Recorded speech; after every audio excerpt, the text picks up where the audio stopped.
예수님께서 부활하셨을 때 제자들 중에서 그것을 믿지 못해서 예수님의 손과 옆구리에 상처를 보고 손가락을 넣어보고서야 믿은 제자가 누구죠?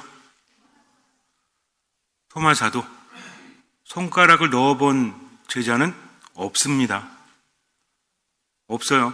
토마 사도가 그렇게 말한 것뿐이지 실제로 넣지는 않았어요. 예수님께서 다시 나타나셨을 때 토마 사도에게 말합니다. 자, 내 상처를 보아라. 그리고 내 손으로 내 손과 옆구리에 넣어보고 믿어라 라고 하셨을 때 토마 사도가 예수님 죄송한데 제가 한 번만 넣어볼게요 하면서 손가락을 넣어봅니까? 그렇지 않죠. 저의 주님, 저의 하느님이라고 고백을 했다는 겁니다. 우리가 성경을 묵상하거나 또는 어떤 그림들을 볼 때 좀 속죠. 왜냐하면 예수님의 옆구리에 손가락을 넣은 것처럼 보이지만 실제로 넣지는 않았다는 거죠. 그렇다면 토마 사도는 왜 믿지를 못했을까요? 가끔 이런 생각하지 않습니까? 내가 만약에 어린 시절로 돌아간다면 이렇게 안 했을 거야. 스스로 부끄러웠던 그리고 후회되었던 기억들이 남아있는 그런 역사가 있죠. 그래서 그 시절로 돌아간다면 내가 이런 선택을 하지 않았을 거야 라고 하지만 돌아간다면 정말 그렇지 않을까요? 사람은 별로 변하지 않는다고 합니다. 생각을 할 때는 그럴 것 같지만 그런 상황이 되었을 때는 전혀 다른 행동을 하기도 한다는 거죠. 어쩌면 우리는 지난 과거로 돌아간다면 내 과거를 바꿀 수 있을 거야 라고 생각하지만 그러나 미래를 한번 생각해 보세요. 어떤 일이 있을 때 후회하죠. 내가 이런 말을 하지 말아야 되겠다. 이런 행동을 하지 말아야 되겠다. 그런데 막상 똑같은 상황이 되면 또 똑같이 하지 않습니까? 그래서 후회한다는 거죠. 인간관계라든지 자신의 삶이라든지 마찬가지죠. 어떤 분이 말합니다. 저녁에 술을 좀 그만 먹어야 되겠다. 술을 좀 줄여야 되겠다. 아마 가족으로서 듣는 분들도 많죠. 근데 그 다음에 또 먹어요, 안 먹어요? 또 먹어요. 또 이렇게 생각합니다. 앞으로 내가 잔소리 좀 하지 말아야 되겠다. 그리고 부정적인 말 하지 말고 하느님 감사합니다 하면서 세상을 좀 긍정적으로 봐야 되겠다라는 생각을 하죠. 그런데 똑같은 상황에서 뭐 하고 있어요? 신세 타령하고 남 탓하고 있고 부정한 말을 하고 있는 자신을 발견하게 됩니다. 그래서 제가 여러분에게 웬만히 노력하지 않으면 습관이다. 뭐가 습관이다? 말도 습관이요, 행동도 습관이고, 생각도 습관이고, 감정도 습관이다. 자동적으로 그렇게 된다는 거죠. 관성이라는 게 있죠. 관성이 무엇입니까? 어떤 힘이 작용됐을 때 계속 힘이 작용하려고 하는 것. 예를 들어서 내가 공을 던지잖아요. 공이 앞으로 나가죠? 관성이에요. 근데 중간에 떨어지지 않습니까? 왜 떨어져요? 중력이 있기 때문이죠. 앞으로 나아가려는 힘보다 밑에서 당기는 힘이 더 강하기 때문입니다. 만약에 중력이 없다면 이거는 계속 나아갈걸요. 차를 타고 갈 때도 마찬가지죠. 악셀레이터를 밟고 앞으로 나가다가 브레이크를 밟으면 어때요? 차가 바로 섭니까? 앞으로 나아가려고 하죠. 그러니까 끼익 하면서 속도가 빠르면 빠를수록 멈추는데 더 오래 걸리지 않습니까? 그래서 그런 것들을 줄이기 위해서는 어떻게 해야 된다? 그런 것 줄이기 위해서는 타이어의 폭이 넓어야 된다고 하잖아요. 지면에 마찰하는 면이 넓으면 브레이크를 잡았을 때 서는 것도 더 빠르다라고 하지만 어쨌든 그렇죠. 그리고 가만히 서 있던 차가 앞으로 나아가면 타고 있던 사람은 어떻게 되죠? 빨리 나가면 뒤로 몸이 확 제껴지죠. 왜? 가만히 있으려고 하는 관성이 있기 때문입니다. 이것을 우리가 뭐라고 불러요? 고집이라고 부르는 거예요. 우리의 생각이라는 것이 다 그렇습니다. 말도 그렇고 행동이 그렇다는 거죠. 내가 아무리 생각을 새롭게 한다고 할지라도 인간은 참 변하기 힘들다는 거죠. 다른 사람뿐만 아니라 나도 마찬가지입니다. 우리는 지금을 살아가면서도 과거에 얽매여 있죠. 그러고 싶어서가 아니라 상처 때문에 어떤 기억 때문에 세상을 그렇게 바라보지 않습니까? 어린아이들과 어른의 차이가 뭐죠? 어린아이들은 순수하죠. 어린아이들은 순진하죠. 어린아이들은 본인들이 작다고 느낍니다.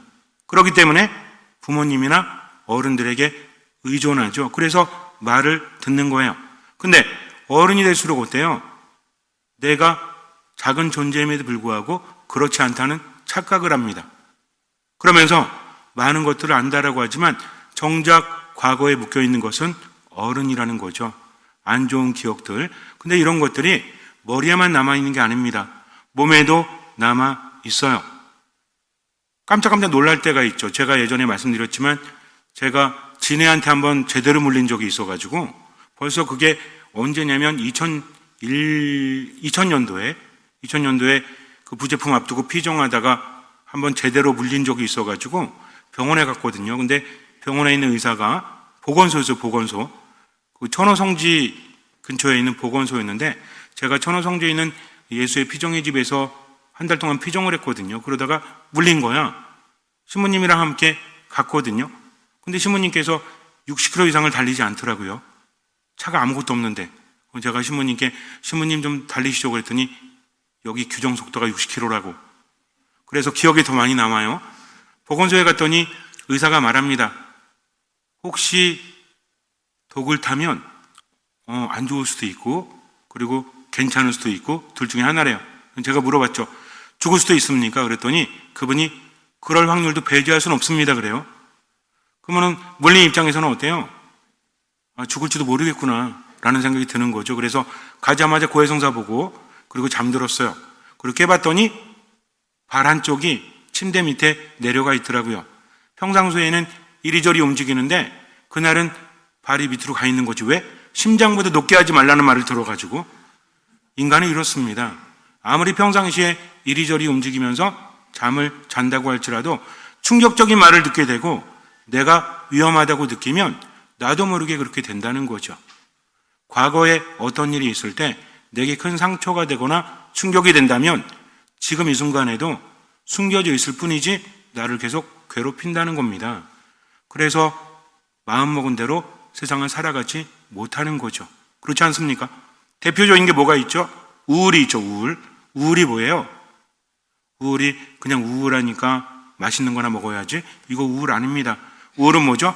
기력이 완전히 땅에 떨어져서 일어나지 못하는 거죠. 이것도 어떻게 보면 에너지죠. 그렇죠? 계속해서 기력이 땅에 떨어져 있으면 일어나려고 하지 않습니다. 이것도 하나의 관성이라는 거죠. 거기에 에너지를 다 쏟고 있는 거예요. 그러다가 일어나 보려고 희망을 가지고 한번 해보죠. 왜? 이러면 안 되겠다는 생각이 드니까. 근데 일어났을 때 어때요? 또 안 좋은 일이 생기면 완전히 무너져 버리지 않습니까? 그래서 어떻게 본다면 우울한 것도 더 이상 실망하고 싶지 않아서, 더 이상 상처받고 싶지 않아서 세상에 기대를 걸지 않으려고 하는 방어기질의 말이 있어요. 말이 좀 어렵죠? 내가 우울한 이유가 뭐냐면 그냥 이 정도로 버텨야지. 왜냐하면 세상에 기대를 걸었다가 더 상처 입으면 난 더 떨어지잖아요. 그러니까 희망을 아예 갖지 않는 겁니다. 그래서 이 우울한 상태를 지속을 한다는 거죠. 이런 의견도 있습니다. 또 뭐가 있죠? 분노라는 것도 마찬가지죠. 화가 나서 한 번 화가 나고 두 번 화가 나고. 그럼 왜 화가 나죠? 우리 자매님들 특히 왜 화가 나요? 말할 수 없죠. 누구 때문이라고. 그런데 생각해보니 어때? 젊었을 때, 어렸을 때 나는 이쁘고 정말 잎새에 있는 바람에도 괴로워했죠? 윤동주도 아닌데. 근데 지금은 어때? 내가 이렇게 거친 말을 하고 이렇게 거친 행동을 하는 게 누구 책임이다? 옆에 있는 이 왼수 책임이다 라는 생각이 들 때도 있잖아요. 그럼 왜 그런 거죠? 인간은 자기 탓을 하고 싶어 하지 않는 거예요. 자기 자신에게 실망하고 싶어 하지 않습니다. 그러니 어때요? 주변이나 다른 사람에게 핑계를 대고 있는 거죠. 그러면서도 어때요? 자꾸만 화가 나는 겁니다. 한 번 화가 나고 두 번 화가 나고 계속 화가 나는 거죠. 그렇다면 분노의 원인이 뭐라고 했죠? 유전적인 요인도 있고 기질적인 것도 있고 환경도 있다라고 했지만 분노라는 것은 좌절되는 거잖아요. 그때 발현되는 겁니다. 즉 내가 앞으로 나아가려고 하는데 나아가지 못하게 하는 요소가 있을 때 화가 나는 거죠. 우리는 언제 그거 많이 느낍니까? 운전할 때 한 대 끼고 두 대 끼는데 나는 급해 죽겠는데 빨리 도착해야 되는데 그럼 어떤 생각이 들어요? 한 번 양보하고 두 번 양보했는데 또 껴들면 좀 얄밉잖아요. 그죠? 아니, 이게 룰이라는 게 있잖아. 한 대 끼면 내가 가고 한 대 끼면 이렇게 했는데 그 두 대까지는 껴줄 수 있지. 근데 세 대가 확 머리를 뒤밀어? 근데 보니까 어때? 사이드 미러로 보니까 저기서 아주 얌체짓하면서 온 인간이에요? 그럼 어떤 생각이 들어? 이런 너만 바빠 나도 바쁘지? 아, 이게 선을 넘으면 안 되지 라는 생각이 들지 않습니까? 이게 분노예요. 그러니까 내가 가려고 하는데 그 앞을 막으면 화가 나는 겁니다. 그런데 중요한 건 뭐냐면 순간의 어떤 화가 아니라 여태까지 살아오면서 계속 좌절되었던 그런 경험들이 나를 더 화가 나게 만든다는 거죠. 그러니 어른들은 쉽게 우울해져요. 쉽게 분노합니다. 왜? 지금의 일뿐만이 아니라 예전의 일이 있기 때문에. 그러면서 어떻게 느끼죠? 내가 과한 거 아니야? 왜 이러고 있지?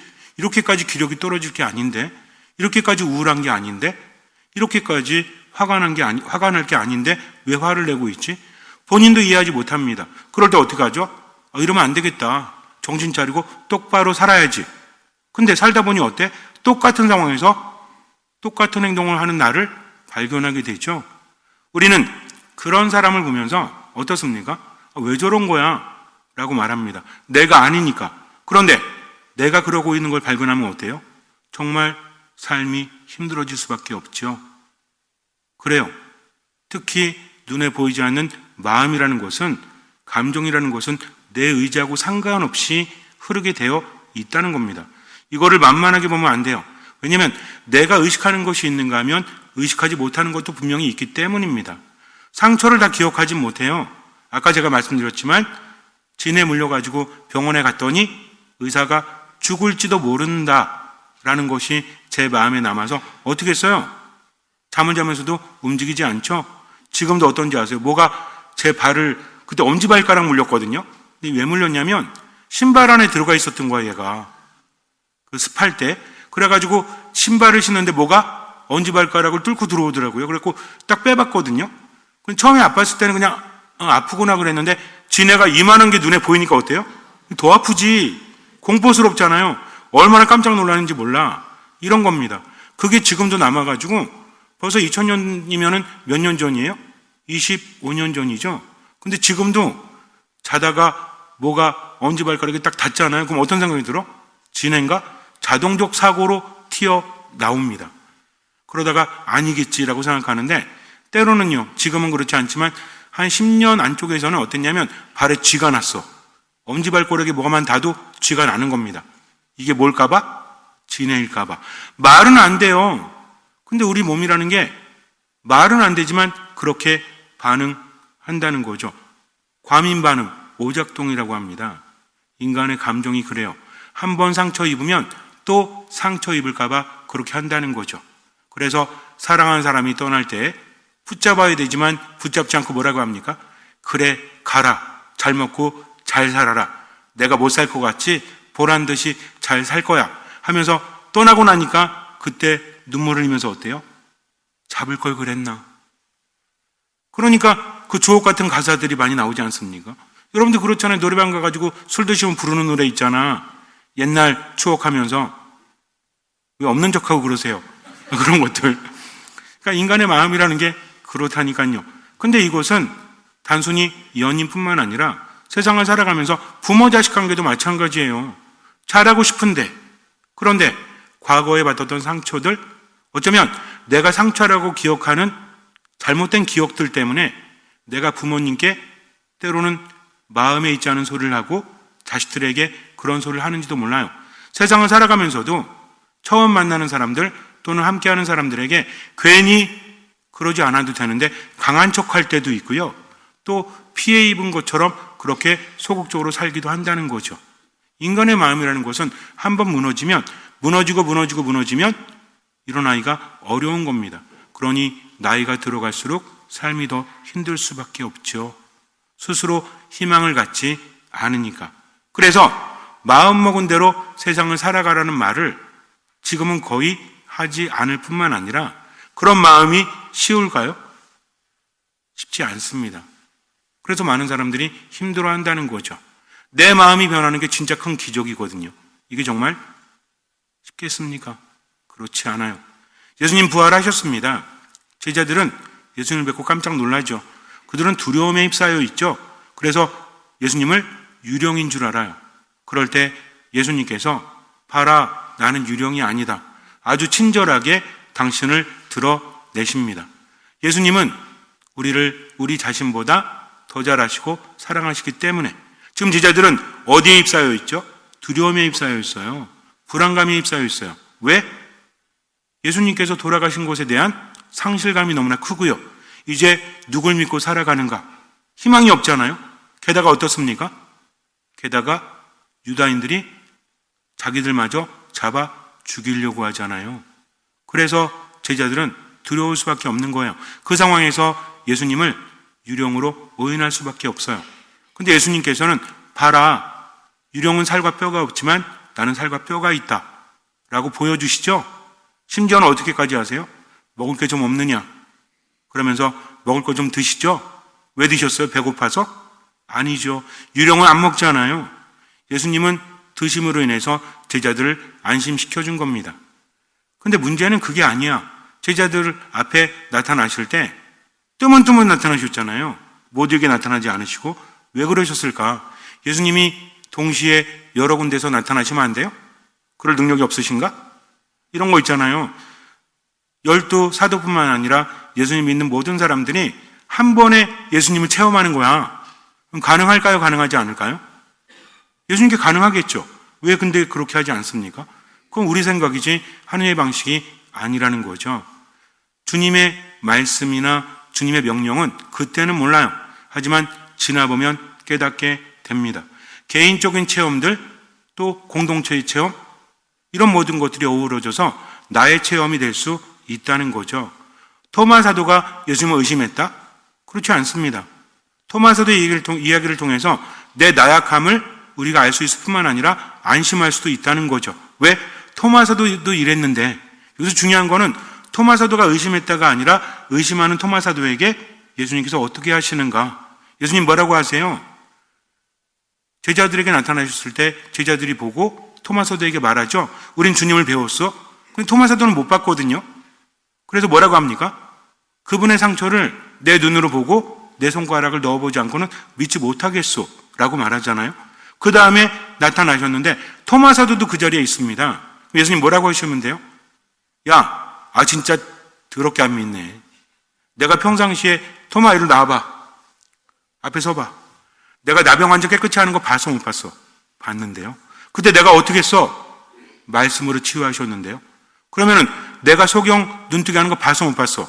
봤는데요. 그럼 내가 죽은 라자로 살리는 거 봤어 못 봤어? 봤습니다. 토마 사도는요, 라자로를 살리러 예수님께서 가실 때 요한복음 11장을 묵상해 보면 이렇게 나와요. 라자로가 죽습니다. 그래서 라자로의 누이들이 사람을 보내죠. 마르타가 누구예요? 마르타, 마리아, 라자로. 베타니아에 살던, 누군지 모르면 지금 아시면 돼. 어쨌든 3남매죠. 근데 마르타하고 마리아는 뭐죠? 예수님 오셨을 때 마르타는 어떻게 하면 잘 모실 수 있을까? 음식 준비하기 바빴고, 마리아는 어떻게 합니까? 예수님 발치에 앉아서 그 말씀 듣고 있었던 그 자매들 아시죠? 근데 라자로가 죽을 병에 걸려요. 죽을 때가 다 됐습니다. 그래서 마르타가 예수님께 사람을 보냈죠. 당신께서 사랑하는 사람이 죽을 것 같아요. 와서 좀 살려주십시오. 근데 예수님은 가지 않습니다. 그러면서 그래요. 라자로는 죽을 병이 아니라 그것을 통해서 하나님의 영광이, 하나님의 아들, 사람의 아들이 영광스럽게 될 것이다 라고 말씀하시고 나서 결과적으로 가셨을 때는 죽은 지 나흘이나 지나게 됩니다. 사흘이 아닌 나흘이나 지났죠. 완전히 죽은 거죠. 그때 예수님께서 라자로를 살리시죠. 이미 죽어가지고 무덤에 묻혔어. 냄새도 나 썩기 시작한 거죠. 근데 라자로야 나오너라 라고 했을 때 나오지 않습니까? 이걸 목격한 사람이 누구예요? 토마 사도거든요. 왜냐하면 예수님께서 유다로 가자, 이제 라자로 살려야 되겠다. 잠들어 있다라고 하니까 진짜 잠들어 있는 줄 알았죠? 근데 예수님은 이제 죽었다, 그러나 내가 가서 살릴 거다 하면서 가시지 않습니까? 그때 제자들이 뭐라고 하냐면, 유다에 가시면 얼마 전에 거기 사람들이 예수님 죽이려고 했잖아요. 근데 가시면 어떻게 합니까? 라고 말했던 그 장면이 나오거든요. 길게 설명드리지 않습니다. 어쨌든 얼마 전에 유다에 있는 사람들이 예수님을 죽이려고 그래요. 그분을 받아들이지 못하고. 그러니까 가시면 되는 거예요, 안 되는 거예요? 거기 피해서 여기까지 오신 거거든요. 근데 또 가려고 하시니까 제자들은 걱정되죠? 그랬더니 예수님께서 그래도 가자. 낮 동안은 나를 건들 수 없어. 라고 합니다. 그때 토마 사도가 뭐라고 하냐면 우리도 가서 함께 죽읍시다. 라고 외쳤던 사람이에요. 뭔 얘기인지 아시겠어요? 제자들 가운데서도 나는 예수님과 함께 죽으러 갈 거야 하면서 끝까지 예수님과 함께 했던 사람이 이제는 뭐라고 합니까? 믿지 못하겠다라고 합니다. 이거는요, 단순한 의심이 아니라 믿고 싶지만 믿을 수 없는 거죠. 왜? 너무 상처가 됐기 때문에. 그동안 예수님 따라오면서 내 삶의 전부였거든요. 내가 그동안 살아오면서 희망을 걸었고 이분만큼은 죽지 않을 거다. 예수님 말씀하십니다. 내가 나병 환자를 깨끗하게 하는 것을, 내가 소경을 눈뜨게 하는 것을 보지 못했느냐. 물론 제가 상정한 겁니다. 진짜 그러셨다는 게 아니라. 근데 그걸 보았기 때문에 더 절망적인 거죠. 아니 어떻게 나병 환자를 깨끗하게 하시고 소경을 눈뜨게 하신 당신께서 죽습니까? 너무하신 거 아닙니까? 왜 그러셔야만 됩니까? 그동안 당신의 모든 것을 믿었는데 왜 그렇게 허무하게 돌아가셨습니까? 라고 말할 수도 있는 거죠. 왜? 인간의 마음은 너무나 나약하기 때문에요. 우리가 살면서 마음먹은 대로 살아가지 못합니다. 진짜 그래요. 10번을 마음 고쳐먹고 이제는 사랑해야지, 이제는 분노하지 말아야지, 이제는 우울 속에 빠져있지 말아야지, 즐겁게 살아야지 라고 하는데 삶의 현장에 들어가면 그게 잘 안 됩니다. 왜?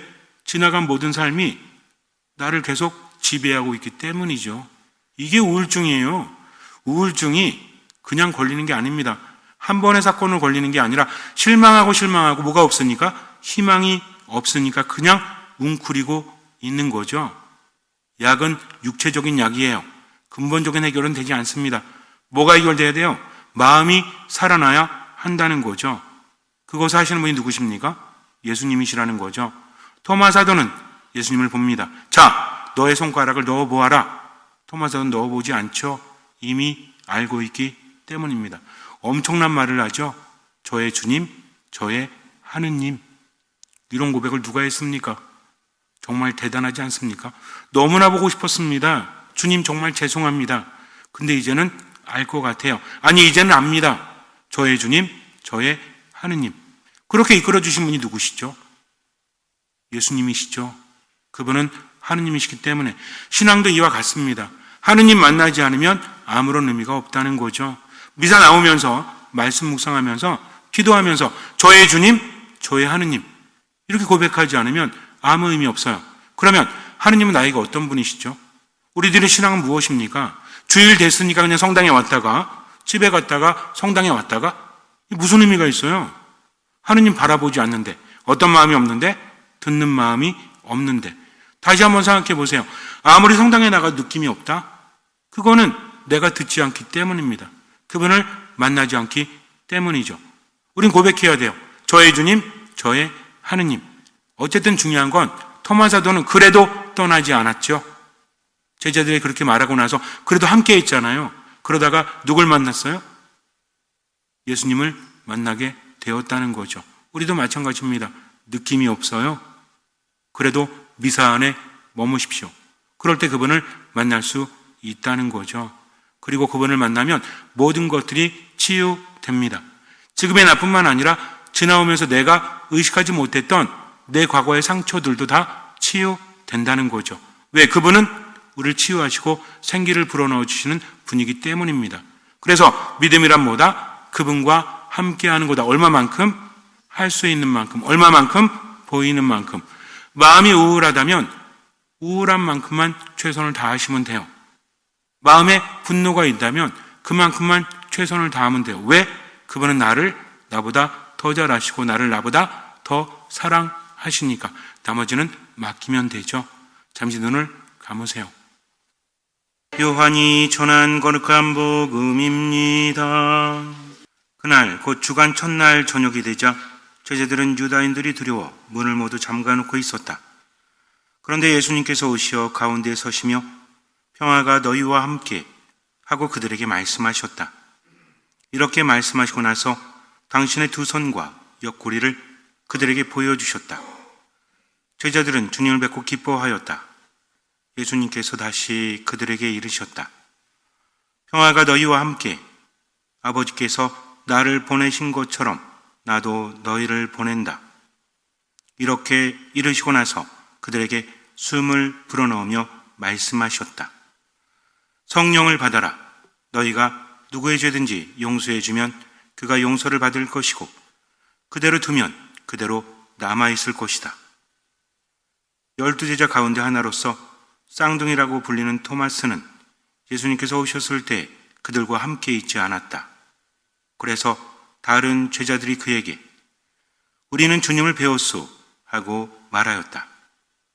그러나 토마스는 그들에게 나는 그분의 손에 있는 못자국을 직접 보고 그 못자국에 내 손가락을 넣어보고 또 그분 옆구리에 내 손을 넣어보지 않고는 결코 믿지 못하겠소 하고 말하였다. 여드레 뒤에 제자들이 다시 집안에 모여 있었는데 토마스도 그들과 함께 있었다. 문이 다 잠겨 있었는데도 예수님께서 오시어 가운데 서시며 평화가 너희와 함께 하고 말씀하셨다. 그러고 나서 토마스에게 이르셨다. 내 손가락을 여기 대보고 내 손을 보아라. 내 손을 뻗어 내 옆구리에 넣어보아라. 그리고 의심을 버리고 믿어라. 토마스가 예수님께 대답하였다. 저의 주님, 저의 하느님. 그러자 예수님께서 토마스에게 말씀하셨다. 너는 나를 보고서야 믿느냐? 보지 않고도 믿는 사람은 행복하다. 예수님께서는 이 책에 기록되지 않은 다른 많은 표징도 제자들 앞에서 일으키셨다. 이것들을 기록한 목적은 예수님께서 메시아시며 하느님의 아드님이심을 여러분이 믿고 또 그렇게 믿어서 그분의 이름으로 생명을 얻게 하려는 것이다. 거룩한 미사 안에서 우린 그분을 만날 수 있습니다. 내 안의 우울함, 내 안의 분노, 내 안의 절망 모두 그분께 맡기십시오. 할 수 있는 만큼, 보이는 만큼. 주님은 나를 나보다 더 잘하시고 나를 나보다 더 사랑하시기 때문에 이끌어 주십니다. 온전히 맡기고 지금 그분 안에 머무십시오. 주님께서는 그 믿음을 보시고 우리 삶에 놀라운 기적을 일으켜 주실 것입니다. 아멘.